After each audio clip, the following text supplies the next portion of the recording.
Hello दोस्तों, सभी को मेरा नमस्कार। आज हम इस वीडियो में आरपीएससी द्वारा आयोजित असिस्टेंट प्रोफेसर की एग्ज़ाम में ज्योग्राफी सब्जेक्ट के सिलेबस के बारे में डिस्कस करेंगे। तो ये आरपीएससी की ऑफिशियल वेबसाइट पर यह सिलेबस इंग्लिश में दिया हुआ है, तो हमने इसका हिंदी में ट्रांसलेट किया। तो अब ये बाईलिंगुअल हिंदी और अंग्रेज़ी में है। आपको पता होगा कि असिस्टेंट प्रोफेसर एग्ज़ाम में टोटल 3 पेपर होते हैं, जिसमें 2 सब्जेक्ट के और एक तीसरा पेपर सभी का कॉमन पेपर होता है जो जीके का होता है। तो ये हमारा ज्योग्राफी का फर्स्ट पेपर का सिलेबस है, जिसको टोटल 3 पार्ट में डिवाइड किया गया है। तो हम प्रत्येक पार्ट के बारे में देखेंगे। पार्ट फर्स्ट है development of geographical thought and research methodology, जिसमें यूनिट फर्स्ट है हिस्ट्री ऑफ जियोग्राफिक थॉट। देखो इसमें क्या सिलेबस दिया है। Development of geographical knowledge during ancient and medieval period, contribution of Greek, Roman and Arab geographers, यानी कि ग्रीक, रोमन और अरब जियोग्राफर्स है, उनका क्या कंट्रीब्यूट है। जिसमें जो ग्रीक है, ग्रीक में होमर है, थेल्स है, एनेक्सिमेंडर है, हिकेटियस है, हेरोडोटस है, प्लेटो है, अरस्तु है, इरेटोस्थनीज है, पेसिडोनियस है, ये सब हैं। रोमन है, तो रोमन में स्ट्रेबो है, पिलनी है, टोलमी, ये सब है। और अरब है, तो अरब में अल मसूदी, अल बरूनी, इब्न बतूता, इब्न खालदून और अल इदरीसी, ये सब है। तो इनका जो है वो कंट्रीब्यूशन इसके बारे में है। अगला है foundation of modern geography, contribution of German, French, British and American Scholtz. तो आपको पता है कि रोमन राज्य के पतन के बाद में जो ज्योग्राफी है वो एक डार्क एज में चली जाती है, और उसके बाद में जो है वो जर्मन, फ्रांस, ब्रिटिश और अमेरिकन इन ज्योग्राफर्स का वापस जो है वो योगदान होता है। जिसमें जर्मन स्कूल के अंदर हम्बोल्ट है, रिटर है, रेटजल है, हेटनर, ये सब है। और फ्रांस में वाइडल डी लाबांस है, जीन ब्रूंस है, अल्बर्ट डिमांजिया, ये सब है। और ब्रिटिश है तो ब्रिटिश में मैकिंटर है। अमेरिकन में डेविस है, हटिंगटन है, ग्रिफिथ टेलर है, निकोलस स्पिकमेन, ये सब है। तो इनके बारे में है। नेक्स्ट है वो development of geographical knowledge in India. उसके बाद नेक्स्ट है conceptual and methodological developments during the 20th century with changing paradigms, determinism and possibilism है। quantitative revolution and impact of positivism, behaviorism, humanism, radicalism and welfare approach in geography। यानी कि ये जो है वो जियोग्राफी के पर्सपेक्टिव के जो है उसके बारे में जो है वो बताया गया है। और इसमें जैसे जो है क्वालिटिव रिवॉल्यूशन का जो युग आता है उसमें पॉजिटिविज्म पर क्या इम्पेक्ट है उसके बारे में है। और जो पॉसिबिलिज्म है उससे ही जो है क्वांटिटिव रिवॉल्यूशन रन की गई थी। तो इसके बारे में ये दिया है। उसके बाद है concept of chorological science, areal differentiation, system analysis and spatial organisation. तो इसके बारे में जो है एरियल डिफरेंस, इसमें हार्टसोन की जो बुक है द नेचर ऑफ जियोग्राफी 1939 में पब्लिश हुई थी, तो उसके बारे में ये एरियल डिफरेंस के बारे में दिया है।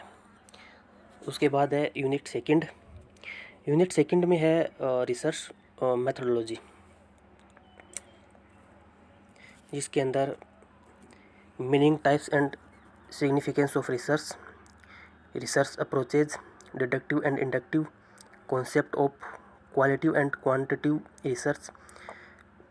नेक्स्ट है identification of research problem, research design, types of data collection, questionnaire and schedule, research methodology and research methods, bivariate and multivariate analysis। Next है sampling fundamentals and sampling design, data analysis, interpretations and report writing,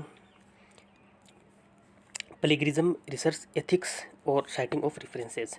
तो ये research से जो है वो related यहाँ पर दिया गया है। उसके बाद पार्ट सेकंड जिसमें है फिज़िकल ज्योग्राफी। तो यह फिज़िकल ज्योग्राफी इस पेपर में बहुत ही इम्पोर्टेंट जो है रोल है इसका। इसमें यूनिट थर्ड है, यूनिट थर्ड में है जियोमॉर्फोलॉजी। और जियोमॉर्फोलॉजी के अंदर है देखो fundamental concept of geomorphology, geological time scale, process of development of land forms, endogenic and exogenic forces, orgenesis and important phase of mountain buildings, mountain building theories, continental drift and plate tectonics, denudation process, weathering and erosion. Next, a concept of geomorphic cycle, Davis and Pank, landforms associated with fluvial, glacial, arid, coastal and karst cycle, slope forms and concepts of slope evolution, environmental and applied geomorphology and geomorphic hazards। तो इसके बारे में ये physical geography का, जिसमें physical geography में geomorphology का part है। यूनिट फोर्थ जिसमें क्लाइमेटोलॉजी, क्लाइमेटोलॉजी में है composition and structure of atmosphere, insolation, heat budget, distribution of temperature, atmosphere pressure and general circulation of winds, monsoons and jet streams. Next है stability and instability of atmosphere, air masses and fronts. Next है temperature and tropical cyclones, types and distribution of precipitations, classification of world climates, जिसमें है Koppen and थ्रोनथवेट schemes. दो जो है classification के बारे में, कोपेन एंड थ्रोनथवेट। एंड नेक्स्ट है हाइड्रोलॉजिकल साइकिल। तो ये कंप्लीट क्लाइमेटोलॉजी का सिलेबस है। यूनिट फिफ्थ है ओशिनोग्राफी। ओशिनोग्राफी में है relief of oceans, hypsometric curve, bottom relief of Indian, Atlantic and Pacific oceans. Next, ocean deposits, coral reefs, temperature, density and salinity of oceans, oceans circulations, tides and ocean currents, sea level changes, marine resources and their utilization। तो इसके अंदर oceanography में ये इतने point दिए हुए हैं। Unit sixth जिसमें है इन्वायरमेंटल ज्योग्राफी। तो इन्वायरमेंटल ज्योग्राफी के बारे में इसमें components of environment and ecology, physical factors influencing world distribution of plants and animals, types, forms and functions of ecosystem, forest, grassland, marine desert and mountain ecosystems, biodiversity, depletion and conservation, environmental pollutions, types, cause, effects and solutions. तो ये environmental geography के बारे में complete जो है वो दिया गया है। और इन्वायरमेंटल ज्योग्राफी तो हमारे लिए कितनी आवश्यक है, इसमें बहुत ज़्यादा इम्पोर्टेंट इकोसिस्टम जो है इकोसिस्टम के बारे में है।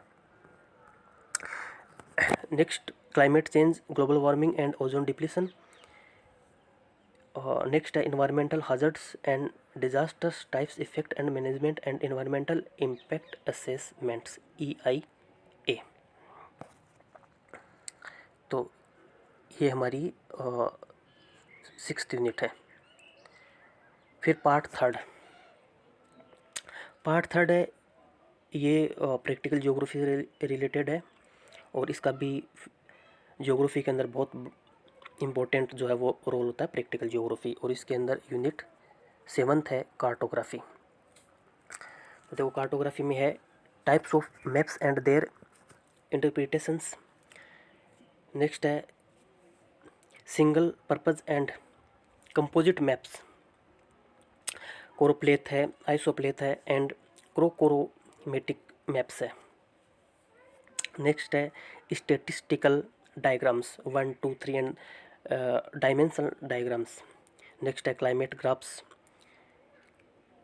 Climograph, hythergraph and climatograph. Next है map projections, classifications and their specific uses and toposheets, tradition and open series maps OSM, इसे रिलेटेड है। उसके बाद है यूनिट 8 जियो स्पेशल टेक्निक्स। देखो जियो स्पेशल टेक्निक्स एक तेज़ी से जो उभरती हुई एक सूचना आधारित तकनीक है जिसके अंतर्गत रिमोट सेंसिंग यानी RS, जियोग्राफिक इंफॉर्मेशन सिस्टम यानी GIS और एक ग्लोबल पोजिशनिंग सिस्टम यानी कि GPS इसमें शामिल है। तो देखो इस तकनीक का जो क्रियान्वयन है वो सैटेलाइट द्वारा होता है। फॉर एग्जांपल भारत का नाविक है एंड USA का GPS है। तो ये एक यूनिवर्सल टेक्नोलॉजी है। तो इसके बारे में ये है remote sensing and computer application in mapping, digital mapping, electromagnetic radiations. Next है remote sensing system platform sensors, resolutions and radiometric characteristics. Next है डिजिटल एलिवेशन मॉडल DEM। और नेक्स्ट है applications of remote sensing in the study of land use, land cover and resource planning. तो जो जियो special जो technique है वो हमें जो पृथ्वी से संबंधित सभी प्रकार के डेटा प्राप्त करने में जो है वो एबल बनाती है।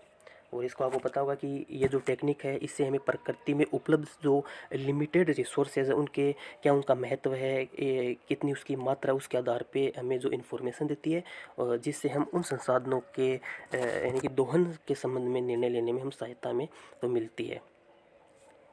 तो इसके बारे में ये है। तो इसका जो यूज़ है वो land use, land cover and resource planning. Next है introduction of geomorphic information system यानी कि GIS है। और उसके बाद नेक्स्ट है वो है फंडामेंटल्स ऑफ GIS है। इसमें geo spatial database, data capture, raster and vector data, ये सब है। नेक्स्ट है वो implication of integration of remote sensing and GIS and global positioning system यानी कि जो GIS है वो GPS के बारे में। तो ये हमारी इसमें कंप्लीट जो है वो जियो स्पेशल टेक्निक्स के अंदर दिया हुआ है।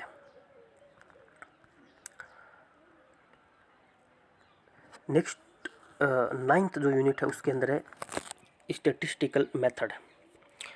तो इसके अंदर देखो data tabulation, study of frequency distribution, measures of central tendency, selection of class intervals for mapping, measures of dispersion and concentrations, standard deviation, Lorentz curve and Gini coefficient।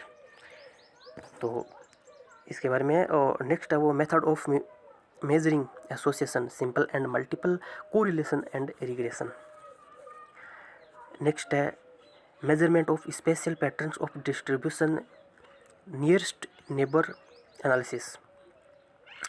और नेक्स्ट है scaling techniques, rank score and weighted score. Sampling techniques for geographic analysis and models in geography, simulation model and gravity model. तो ये complete जो है एक maths का part है इसके अंदर, स्टैटिस्टिकल मेथड। तो ये हमारा सिलेबस इसमें कंप्लीट होता है। पेपर का पैटर्न के बारे में पता है आपको। इसमें ऑब्जेक्टिव टाइप पेपर है, मैक्सिमम मार्क्स 75 और टोटल 150 क्वेश्चन आते हैं। और ड्यूरेशन ऑफ पेपर जो है वो 180 मिनट का होता है। All questions carry equal marks, medium of competitive exams bilingual in English and Hindi and there will be negative marking. जो है वो 1/3 जो है वो नेगेटिव मार्किंग यहाँ पर है। ये RPC का जो है ऑफिशियल वेबसाइट का लिंक दिया गया है। तो यहाँ से आप इस सिलेबस को जो इंग्लिश में जो सिलेबस दिया गया है उसको आप देख सकते हो। तो आप सभी का धन्यवाद, बेस्ट ऑफ लक।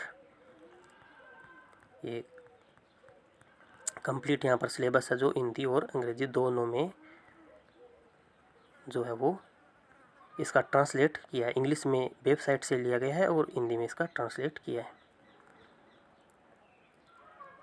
यह आपको PDF नीचे इस चैनल पे आपको मिल जाएगी। ये YouTube चैनल है, इस पे आपको टेलीग्राम पे जो है वो मिल जाएगी। तो thanks to all, best of luck again.